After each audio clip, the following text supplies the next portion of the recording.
আমি প্রথমবার দুবার দেখলাম, আমি অতটা আর কি খেয়াল করিনি।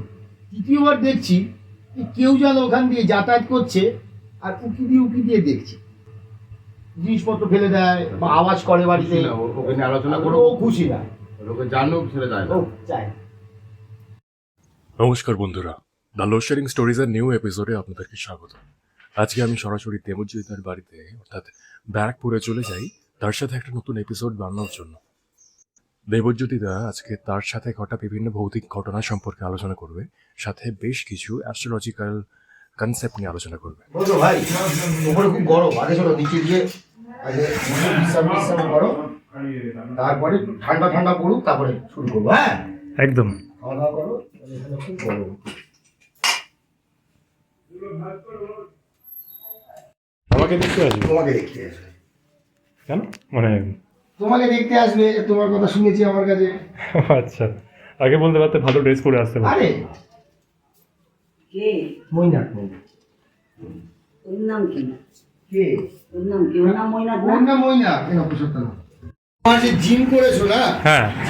জিমের যে ইয়েটা তৈরি করেছো, চ্যানেলটা ভালো করেছো, একটা বুদ্ধি কাজ করেছো। ওরা শুধু খালি জিম অল্টারনেটিভ জিনিস দেবে। আচ্ছা ঠিক আছে, জিম আর ফ্যাশন মিলিয়ে আমি করবো। হ্যাঁ,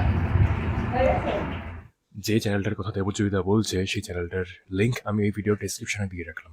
আপনাদের যদি মনে হয় তাহলে একবার দেখতে পারেন। কি বললে বুঝলাম না। সারাদিন কতক্ষণ ওয়ার্কআউট করো? 1.5 ঘন্টা ইনাফ। ডেলি? হ্যাঁ। আজকে দেবজ্যোতিদার গল্প শুনতে আমি ছাড়া আরও দুজন আসবে। একজন অঞ্জিশ, যাকে আপনারা অলরেডি চেনেন, আর আরেকজন মাইকেল দা। আমার নাম হচ্ছে মৈনাক মণ্ডল না? হ্যাঁ, দেবজ্যোতিদা যতক্ষণ আমার পুষ্টি বিচার করছিল ততক্ষণে ওরা সবাই আস্তে আস্তে চলে আসে এবং আমরা এপিসোডের দিকে অগ্রসর হই। চলুন শুরু করা যাক। Hello guys, the load sharing স্টোরিজের নিউ এপিসোডে আপনাদেরকে স্বাগত।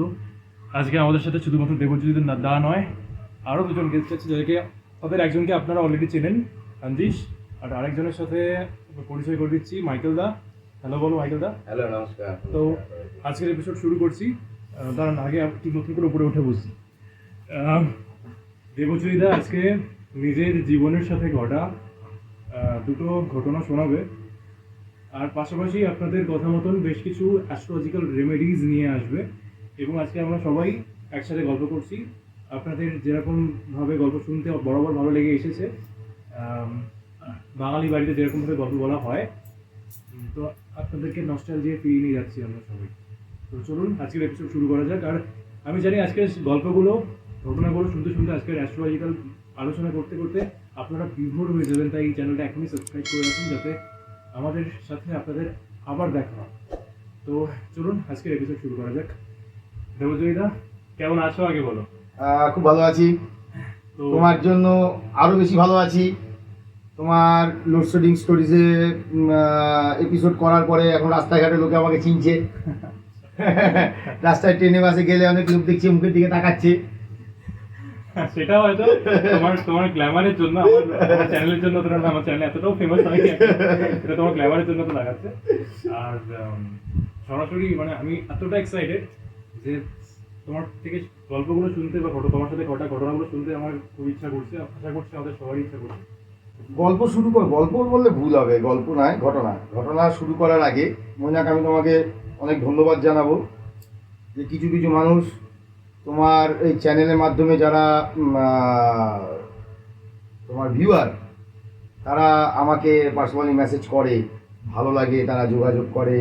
তোমার কিছু কিছু ভিউয়ার যারা আমাকে ফেসবুকে খুঁজে বার করে ফ্রেন্ড রিকোয়েস্টও পাঠিয়েছে, আমাকে বলছে যে আপনি অমুক না, অমুক দাদা না।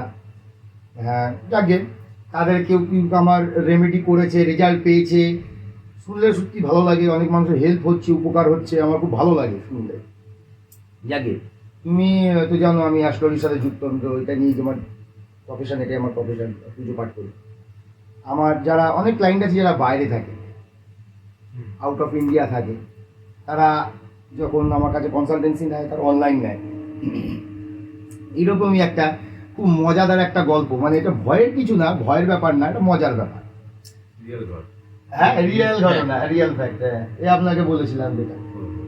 তো আমার এক ক্লায়েন্ট আছে যে থাকে মানে আরব কান্ট্রিতে থাকে। উনি আমাকে ওই ওটা আপনার হয়েছে, ঘটনাটা হয়েছে গিয়ে আপনার 2018-17 সাল। উনি ভিডিও কলে আমার কাছ থেকে কনসালটেন্সি নিচ্ছে, উনি ওনার ওয়াইফ দুজনই কনসালটেন্সি নিচ্ছে। আমি দেখছি, তাই দেখতে দেখতে ওনার হরস্কোপ বিচার করছি, বলছি, বলতে বলতে আমি হঠাৎ করে আমার লক্ষ্য করে ওনার ওনার যেখানে বসে আছে না পিছন দিকটা আমার হঠাৎ করে চোখ যায়। আমি প্রথমবার দুবার দেখলাম, আমি অতটা আর কি খেয়াল করিনি। তৃতীয়বার দেখছি যে কেউ যেন ওখান দিয়ে যাতায়াত করছে আর উকি দিয়ে দেখছে, বুঝতে পেরেছ? যাতায়াত করছে উকি দিয়ে দেখছে। আমি ভদ্রলোককে বললাম যে আপনারা, জিজ্ঞেস করলাম যে আপনারা বাড়িতে কজন থাকেন?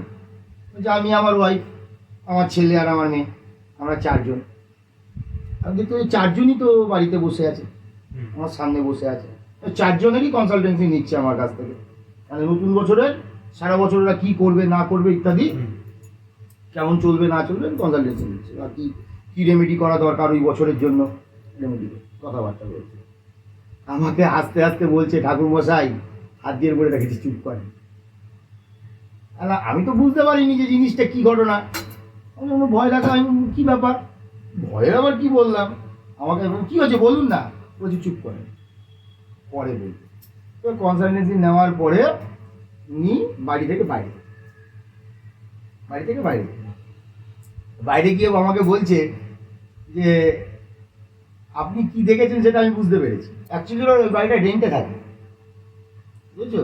ওটা একটা মফস্বল, না টাউন না সব, ওই গ্রাম, মফস্বল টাইপের, রেন্টে থাকে। তো ভদ্রলোক বাড়ি থেকে বাইরে বেরিয়ে ভিডিও কলেই আছে, কিন্তু ভিডিও কলে বলছে দাঁড়ান বলছি। আর ওদের সাথে কি বলতো, আমার যে ক্লায়েন্ট তার সাথে মোটামুটি প্রত্যেকের সাথে আমার একটা আত্মীয় মতো, বন্ধুর মতো সম্পর্ক হয়ে যায়। দিয়ে বলছে, আমাকে হাসতে হাসতে বলছে, আপনি কী দেখেছেন আমি বুঝতে পেরেছি, যে আপনি ওরকমভাবে বলবেন না। কেন, কী হয়েছে? বলছে দাদা আমরা এরকম রেন্টের বাড়িতে থাকি, ওখানে একটা এরকম একটা কিছু একটা আছে যেটা আমরা বুঝতে পারি, কিন্তু ওকে নিয়ে আলোচনা করলেও রেগে যায়।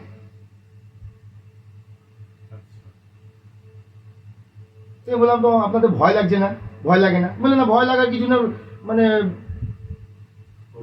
অভ্যাস হয়ে গেছে, হ্যাবিট হয়ে গেছে।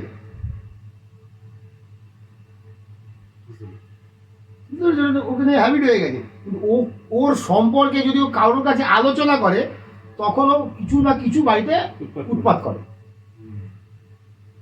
বলছে বিশ্বাস করুন, আমাদের আজ পর্যন্ত কোনো রকম কোনো কিছু ক্ষতি করেনি। ওর মতো আছে, আমরা আমার মতো আছি। হ্যাঁ, ফিল করতো, ওরা ভয় পেয়েছি, ওরা প্রথমত ভয় পেয়েছি। আজকে বিদেশ বিহুই, বাড়ি কোথায় পাবে, তো প্রচুর হাই না, কোথায় পাবে না পাবে। আবার উনি যেখানে জব করেন তার থেকে হয়তো ওই বাড়িটার ডিস্টেন্স কাছাকাছি, এত কিছু চিন্তা করে আর বাড়িটা ছাড়েনি। ওনার ওই এন্টিটিটার সাথে ওনাদের একটা মোটামুটি চলনসই হয়ে গেছে। আর যেহেতু সেও খুব একটা ক্ষতিকর নয়, বুঝছো, যার জন্য ওদের ওটা গা শোয়া হয়ে গেছে ব্যাপার।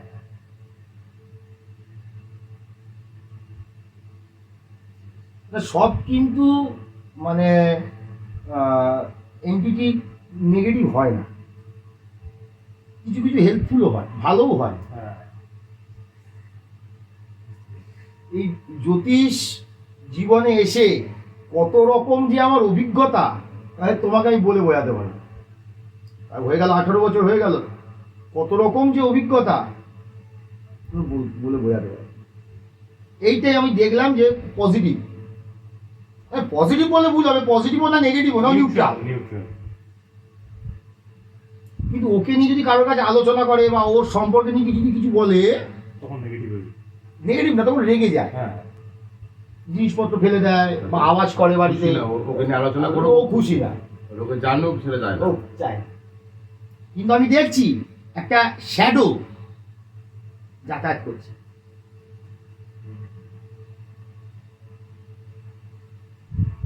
হালকা একটা শ্যাডো। তাই আমাকে জিজ্ঞেস করলাম, আপনার বাড়িতে কে কে থাকেন? কথা বলতে 4 জন। কে ঘোরাফেরা করছে? তখন আমাকে এরকম করে মুখ দেখাচ্ছে। উনিও বলতে সাহস পাচ্ছে না যে আমার বাড়িতে এরকম একটা এন্টিটি রয়েছে। আমি বলতে গেলে তো উনি আবার কথা দুটো কথা রেগে বলতে যাবে, পারবে, হ্যাঁ রেগে যাবে। যদি তোমাকে উৎপাত করে, টর্চার করে না, আমাকে বলছে যে আমি আর 5-7 বছর আমরা এই বাড়িতে বাস করছি, 5-7 বছর আমরা এইরকম ভাবে রয়েছি, আমাদের কোনো ক্ষতি হয়নি। সাহস আছে ওর তো। হ্যাঁ সাহস আছে। এইটা তো একটা গেল ঘটনা, এটা তো ভয়ের কিছু না, একটা দেখেছি তারপর এরকম ভয় ব্যাপার। নেই, তারপর ওই যে সন্ধ্যা হয়ে গেছে এবং বাইরে অন্ধকার ঘনিয়ে এসছে, মনে মনে হচ্ছে যেন কেউ যাচ্ছে, এরকম একটা ফিল হচ্ছে।